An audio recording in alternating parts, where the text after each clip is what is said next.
Hey Pisces, it's Empress Rose here. Welcome to your reading. These are general readings. Take what works, leave what doesn't, as with everything in life. And you're going to be the one that determines what works and what doesn't, and what your story is and what it isn't. Okay? That's not up to me, that's up to you. So if I don't catch your storyline here, that's fine. Check the major placements. If I do catch your storyline here and your wavelength, there'll be an extended over on Vimeo that you're welcome to try out. And we'll be expanding on it with Oracle, the original reading with Oracle cards and all of that. So, but right now we're going to do a traditional tarot spread with a tarot deck. So cutting the deck, we've already shuffled. Bottom of the deck overall for the reading, Pisces. Ooh la la. Sun, happiness, clarity, joy, growth, personal growth, being able to see something very clearly, clear connections with the divine, with clarity, understanding, happiness. It's the happiest card of the deck. Major arcana, a lot of clarity, some big clarity, big happiness here. Love this. Sun card, a lot of clarity. Maybe this is going to be a really clear reading. All right, Pisces, this is your past, your present, your inner landscape, what's the issue, environment, to-do list, possible outcome. Wow, we have a lot of repetitions. You're basically summing up the rest of the zodiac today. In summary, everybody here, there's most of these cards I've seen before in the last couple days. So very cool. Love how that happens. You're sort of right. These other readings are maybe the threads and you're the whole braid here. You're the whole experience. So when these cards pop up again and again, I love it. It helps me feel like we're all connected. We're all interconnected. We're all catching onto the same threads. And our lives are indeed all woven together in a giant web or tapestry, whatever you want, where we are all woven together. And this reading really makes that clear. The interconnectedness of all life. So in your recent past, the world, cosmos, yes, it's in all of our recent past. Large things coming through with sometimes these things are out of our control. So the world card talks about two things to me. It can talk about the large things that are outside of our control, such as germs and pandemics and axial tilt, like the seasons, economics, which seems to have created a human man-made weather, is what I call that, man-made financial weather, with storms and dry spells and all sorts of things like that. And then there's the weather too. So large things that affect our lives very much, but we don't have much say over these larger movements through history, of time, all of that. The second thing the world card talks about to me is endings, big endings. It's the last card of the major arcana. So to me, this is like we've gone through the whole hero's journey. We've even had time to reflect on what's happened, reflect on it, and it's closing the lid, closing the book, closing the cover of the book. It's not, to me, the world card doesn't necessarily talk about the end of a chapter. It talks about the end of a book, the end of an era, the end of something.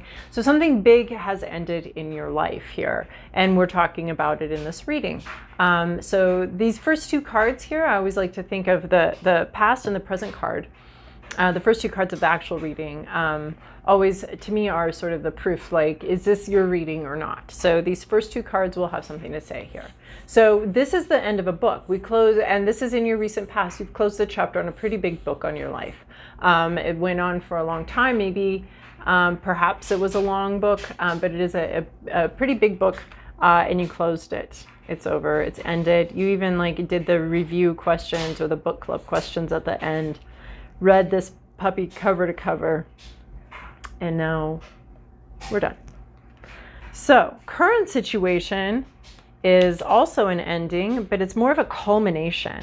It's more this 10 of emotions. This is happiness, having reached some sort of plateau of happiness, right? Those moments where everything kind of comes together and yes, this is it. This is wonderful. This is amazing. We understand that this is just the completion of a chapter, right? It's not the completion of a book. We just had that. This is the completion of some kind of chapter here, and there's more. And then the next chapter or the next episode has, you know, its own little dramas, and hopefully those get resolved. Some of those will get resolved at the end. So this was the not the season finale, but this was the whole series finale of the TV show of our lives. And this is the end of an episode, and everything's happy again. Everyone's in the right place. Everything's good. But there is a sense of accomplishment here. And I always see this as like a troupe, a theater group here that this is their last night. They've had a really great run. It's very satisfying. We're going to strike the set after this and then go out for drinks if anybody still has any energy left.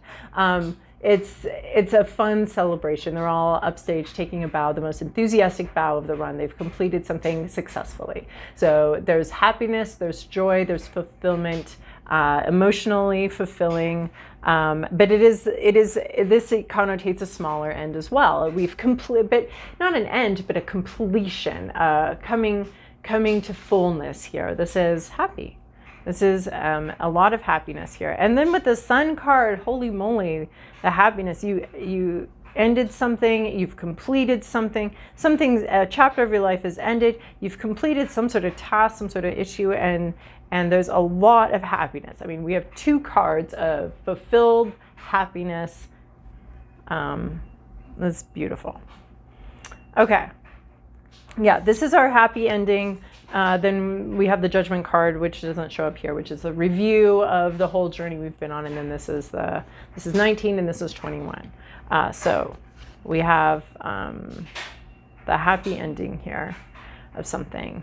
Then we have in your hopes, your fears, your inner landscape, Ace of Inspiration. Oh, you're ready to go. You're ready to go on the new one, on the next adventure. What's next? What's next? You're gonna binge watch this puppy. Like, you finished one episode and we're headed into the next, or you finished one season and we're ready for the next season. You want that inspiration, you want that new beginning, that new journey. You're ready to go again. You're ready for another and another.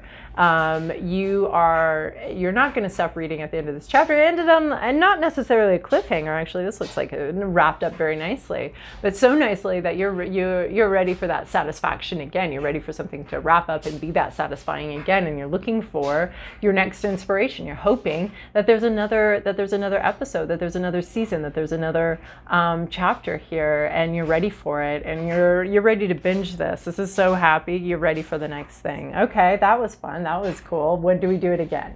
Let's do it again. Let's go again. That was so satisfying and so exciting that I just want to go again. So you're looking for that. You're hoping for that. You're like, okay, when's the next cool thing happen? That was really cool. Like, this trip I went on was so fun. I want to plan another one. Where do I want to go next? So you're looking for that, like, where do I want to go next? What do I want to read next? What do I want to do next? You're jazzed, you're excited about something. It went really well, and you're looking for the next hit, the next thing. You're ready for the next one. I feel like my dryer is really loud, so hopefully this is, it's a small apartment. It's a tiny apartment, but I do actually have in-apartment washer and dryer, which is exciting, although it is in my kitchen. And all of my intimates smell like bacon grease. So because I hang them up in the kitchen, and so anyway, I think it's a great smell. Maybe not this world's sexiest smell, but it is a great smell. So my dryer is right here, and the stuff needs to be dried though. We don't have infinite amounts of time here. So that's what's going on. That's what you're hearing in the background. I don't know if you can hear it, but I can hear it. Anyway, looking for the next hit, looking for the next inspiration. You're excited about something. So what's at issue here? 6 of Emotions. What? I'm not reconnecting with something from childhood. There's something missing. There's something satisfying missing. There's like an old friend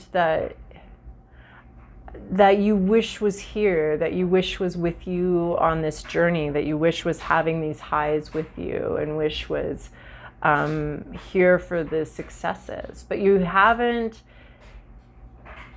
Yeah, this is like someone you're missing, or some part of yourself that you're missing. Something's missing here. You're missing somebody.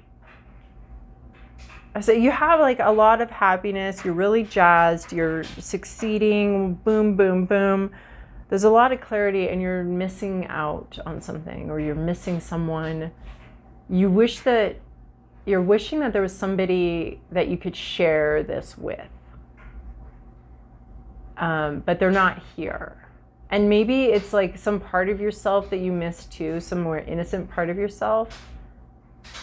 There's maybe a loss of innocence going on here with all of this success and all of this. There's something from the past has been lost, and you miss it. And you wish you could share with somebody, right? Because in the upright, we'd be having a reunion. We'd be meeting back up with someone from our childhood or someone from long ago. We'd be meeting somebody again. But this is just kind of like there's a lot of happiness and a lot of success here, but you're missing somebody or something. You're missing something. It's like maybe you had a parent go on and you pass, and you've gotten married, and you wish that they had been there. You're missing them. You want them there. Maybe someone's passed on, or maybe you've just disconnected from someone, and you really wish that they were there to celebrate with you, to celebrate all these successes with you. And you're really missing them, even as you're having these highs and these successes. You're really missing somebody. And then in your environment, you have the 5 of materials. A sense of lack. So there's something lacking in your environment. So maybe you've been really successful, but there's something lacking in your environment. And maybe someone's made a choice. Maybe you've been left out of something. Or maybe you've left somebody out of something by choice. This is a decision. You could walk into this. Whoever's out here, out in the cold, alone, feeling abandoned here, this is a choice and a decision. The bonds still stretch. The bonds still stretch like a rubber band out to contain. You're still part of something, but you're separate from it for now. The bonds have stretched not to the breaking point, but they've stretched as far as they can stretch. And somebody is as far away as far away as it can be, as far out of it, excluded, abandoned. Maybe someone's experiencing a lot of poverty. There's some kind of bond here that's been stretched, not to the breaking point, but close to it. And there's a sense of abandonment. Maybe someone else feels abandoned, or you feel abandoned, or the situation has left somebody out. Somebody's been left out here. And it looks like you miss that person, or it's someone from your childhood that's been left out, that's been left exposed or isolated. And maybe it was a chosen isolation. But there's something about this environment that's leaving people out, or leaving somebody out, or somebody can't be there, or someone's choosing not to be there. But there's a sense of something. So this wouldn't be you. This would be somebody else who's been left out of something, exposed. There's a lack here. So and maybe the environment, maybe there's a lot of joy and a lot of success here, but none of it is financial. The financials have been left out of the equation for now. Or there's something in your environment is lacking.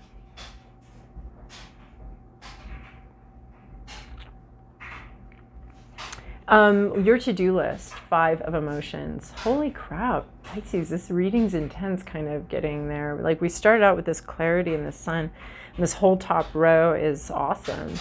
But now we're really downshifting here, and this is what you're supposed to do. This is grieve, the grief process. Grieve what's been lost.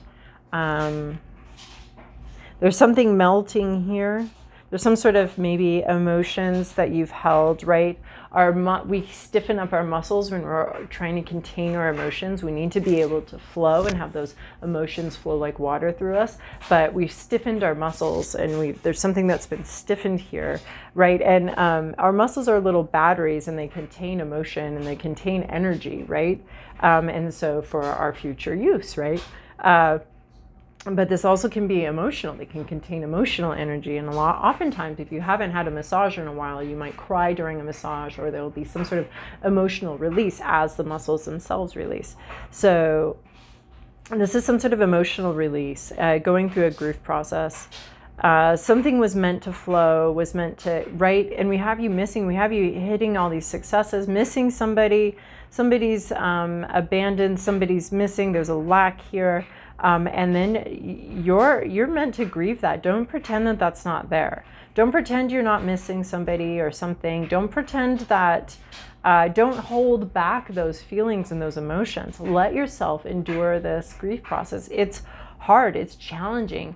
Sometimes we feel like we're going to be completely engulfed by these emotions and never recover. But the truth is there's a flow to them. It's like weather. It flows through your region here. You know, I love the thing. They're cups, and there's a flow through those cups. And we sip from those cups and we drink from those cups. And life is constantly bringing new surprising emotions and filling our cup with what now, what now, what now? You know, coffee, tea, milk, you know, just this is right. I'm not going to go through the whole variety of things that we drink, but there's all sorts of emotions coming into these cups. And if we've frozen them, if we've frozen an emotion in that cup, other emotions aren't going to be able to flow through, right? We don't get it refilled with something new all the time. We are frozen. We don't want to drink this. We don't want to imbibe this grief, this sadness. We don't want it. But if we don't, it freezes there, and it's held there until we're ready to deal with it. And then oftentimes, like depression or dissociation, which is almost like what this feels like here, can be about not having that flow through. Like, we're not going to drink this. Well, we're not going to get anything else until we do drink this sadness, until we do, you know, drink a cup of our own tears or whatever. But, you know, if you're freezing one emotion, you end up freezing them all. So you're not able to fully embrace your happiness and your joy if you're not allowing yourself to fully embrace your grief and your sadness. So allow this grief process, work on a grief process. You are missing something, somebody's lacking, something's lacking. You are missing something, and allow yourself to miss that, even with all of this joy, even with all of this happiness. It's okay, you know, to grieve, you know, your father that's not going to be at the wedding, or this relationship that was lost for whatever reason. Like, it's okay to grieve that and let that flow through you. And it could be from a long time ago. It could be, right, your past had the closing of a big chapter in your life. You know, maybe it was a relationship, maybe it was a relationship with someone that ended somehow, either through death or through on purpose or on accident or whatever. But it ended. There was a big ending, and allowing yourself to grieve that ending. Yeah, things are going great. Things are really being accomplished, and things are going well. But those emotions can all, our cups, we can have a mix, right? Like, I like a lot of cream in my coffee. So we have a mix. We have two things. We have cream, we have coffee. It's all mixed in here together. So allow yourself to have the punch, the punch of emotions, or the fruit punch of emotions, or the blended drink of emotions, the bitters and the simple syrups. It's all coming in together. So allowing something to flow, a grief process. Possible outcome here, Two of Pentacles, a lot on your plate and a lot to juggle. Negotiations possibly coming in here, negotiating feelings, negotiating emotions. But this is interesting because it's like you're looking for a new inspiration here, and it ends up to be a very busy time for you coming forward. There's a sense of needing to process these emotions, these feelings about what didn't go well, about what you missed, about missing someone, or something like that, because you have a lot coming in. You have a lot coming in, and if you're freezing these emotions and not dealing with them, it's going to make this juggling act a little harder for you. So there could be negotiations in the future, or there could be just a lot on your plate coming in here, and now's a good time to be processing these emotions. Now's the time to process these emotions of grief, even in the midst of your joy, because you're about to get a hell of a lot busier. And so dealing with the emotions you have on your plate could end up freeing up some mental space for some, I don't know how that all works, but somehow we're headed into a very busy time for you with a lot going on and a lot to juggle and a lot to manage. So, all right, Pisces, if that was helpful to you, if that resonated with you, you're welcome to join me over on the Vimeo Extended. The link is in the description box below. But if we part ways here, I'll see you guys again soon. Thank you so much for your likes, subscribe, and comments.